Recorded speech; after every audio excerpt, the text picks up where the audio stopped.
Good morning. In a decade or so, China went from being smothered by garbage to running a shortage of it. The Zhangcungao landfill was the biggest garbage dump in China. When it was built in 1994, it was expected to run for 50 years, but it had to close in just 30 years. It's the size of 100 football fields and was taking in 10,000 tons of waste per day. The incoming trash increased 10 times in 25 years and was piled 50 stories high. It became massively overburdened, handling 4 times more trash than it was designed for. In 2017, China was producing 215 million tons of trash from urban households or city residential, excluding industrial.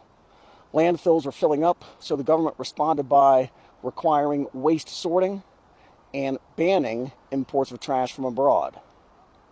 But China also introduced incineration plants, and by 2020, over half of China's garbage went to incinerators instead of the landfills. And that has been growing ever since. Now just 13% of China's trash goes to landfills, while over 78% is burned to create electricity. These incinerators are state of the art. This is a waste energy plant in Shenzhen, which burns 5,000 tons of waste per day and generates 550 million kilowatt hours of electricity annually. Its roof is covered in solar panels, which are sufficient to generate the power needs for the plant itself. The incinerators have been so successful so fast that their capacity now is greater than the waste generation rate across the country. That line was crossed in 2021, and today there is about 70 million tons of excess capacity for waste incineration compared to how much waste is generated. That means that some plants are idled, with operations suspended pending new supply. Last year, over half had uptime rates of over 90%, but over 100 incinerators were offline for more than 6 months.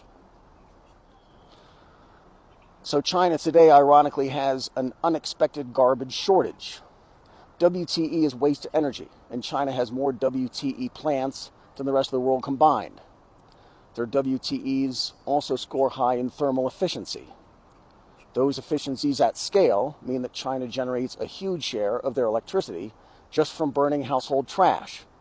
Each ton of waste is good for about 350 kilowatt hours of power, which means that burning the trash from 5 households converts to the electricity needs of 1 household.